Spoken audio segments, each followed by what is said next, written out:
Alex, എന്തായാലും തിങ്കളാഴ്ച വിധി ദിനം 8 മണിക്ക് വോട്ടെണ്ണൽ തുടങ്ങാനിരിക്കെ എല്ലായിടത്തും ഒരുക്കങ്ങളൊക്കെ സജ്ജമാണ്. പൂർണ്ണ ആത്മവിശ്വാസത്തിലാണെന്ന് മുഖ്യ തെരഞ്ഞെടുപ്പ് ഓഫീസറും പറയുന്നുണ്ട്. സുരക്ഷാ ക്രമീകരണങ്ങളും അത്തരത്തിലുള്ള സംവിധാനങ്ങളും ഒക്കെ സജ്ജമാക്കിയിട്ടുണ്ട്. പോലീസ് മേധാവിയും പറയുന്നുണ്ട്. വിവരങ്ങൾ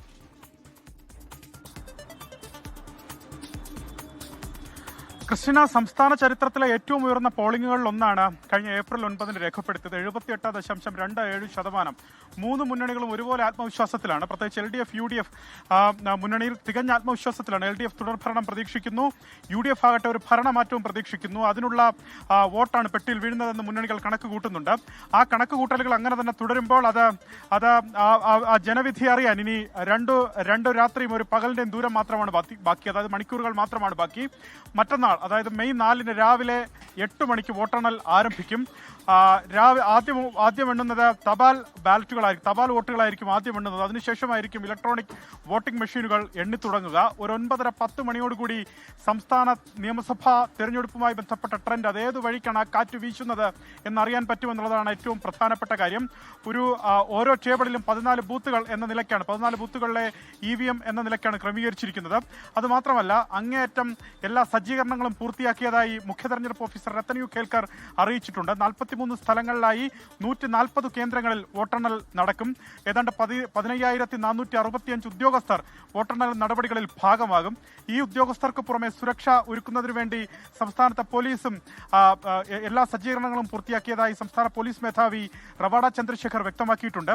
അതുമാത്രമല്ല, ഈ വോട്ടെണ്ണൽ കേന്ദ്രങ്ങളിൽ മാത്രമല്ല, പ്രത്യേകിച്ച് ഏതെങ്കിലും വിധത്തിൽ ക്രമസമാധാന പ്രശ്നങ്ങൾ ഉണ്ടാകാൻ സാധ്യതയുള്ള ഇടങ്ങൾ നോക്കിയും പോലീസിന്റെ വിന്യാസം ഉറപ്പിച്ചിട്ടുണ്ടെന്നാണ് അദ്ദേഹം വ്യക്തമാക്കുന്നത്. എല്ലാ സജ്ജീകരണങ്ങളും പൂർത്തിയാക്കി എല്ലാ മുന്നണികളും രാഷ്ട്രീയ പാർട്ടികളും വോട്ട് ചെയ്ത ജനങ്ങളോടക്കം ഉറ്റുനോക്കുകയാണ് ആരാണ് കേരളം ഭരിക്കാൻ പോകുന്നതെന്ന്. മണിക്കൂറുകൾ മാത്രമാണ് ഈ സൂചിപ്പിച്ചതുപോലെ ബാക്കിയുള്ളത്. എന്താണെങ്കിലും വോട്ടെണ്ണലിലുള്ള എല്ലാ സജ്ജീകരണങ്ങളും പൂർത്തിയാക്കിയതായി CEO അറിയിക്കുന്നു. ഇതുമായി ബന്ധപ്പെട്ട അവസാനവട്ട കാര്യങ്ങൾ വിശദീകരിക്കുന്നതിന് വേണ്ടി മുഖ്യ തെരഞ്ഞെടുപ്പ് ഓഫീസർ രത്തൻ യു കേൽക്കർ നാളെ മാധ്യമങ്ങളെ കാണുകയും ചെയ്യും. കൃഷ്ണ. അലക്സ് റാം മുഹമ്മദാണ് മുഖ്യ തെരഞ്ഞെടുപ്പ് ഓഫീസർ പറഞ്ഞ വിശദാംശങ്ങൾ നൽകിയത്. തെരഞ്ഞെടുപ്പ് കമ്മീഷൻ സജ്ജമാണ് എന്തായാലും വിധിദിനത്തിന്റെ ഒരുക്കങ്ങളുമായി. ഒപ്പം തന്നെ 24ഉം സർവ്വസജ്ജമാണ്. വിധിദിനം ഏറ്റവും മിഴിവോടെയും അഴകോടെയും പ്രേക്ഷകരിലേക്ക് എത്തിക്കാനായി. നമ്മുടെ സംപ്രേഷണം അന്ന് തുടങ്ങുന്നത് രാവിലെ 5 മണിക്കാണ്. എല്ലാ പ്രേക്ഷകരും 24നൊപ്പം ഉണ്ടാകും എന്ന് പ്രതീക്ഷിക്കുന്നു. തിങ്കളാഴ്ച രാവിലെ 5 മണി മുതൽ പ്രത്യേക തത്സമയ സംപ്രേഷണം തുടങ്ങും. ഈ സംപ്രേഷണത്തിന്റെ ഏറ്റവും പ്രധാനപ്പെട്ട ആകർഷണം, ലോക ടെലിവിഷൻ ചരിത്രത്തിൽ ആദ്യമായി ദൃശ്യവിസ്മയം തീർക്കാൻ 24 സ്ക്രീനിൽ live 3D visual anamorphic experience തയ്യാറാണ്. അപ്പോൾ പ്രേക്ഷകർ ഇതൊക്കെ കാണുക.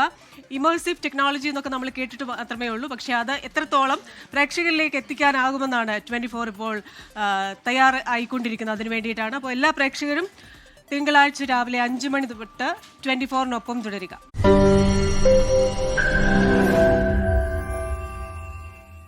ലോകത്തെവിടെയായാലും ഏത് സമയത്തും 24 വാർത്തകളും ഓഗ്മെന്റഡ് റിയാലിറ്റി പാക്കേജുകളും എക്സ്പ്ലെയിനറുകളും വിശദമായി കാണാൻ ഞങ്ങളുടെ YouTube ചാനൽ നിങ്ങൾക്ക് സബ്സ്ക്രൈബ് ചെയ്യാം.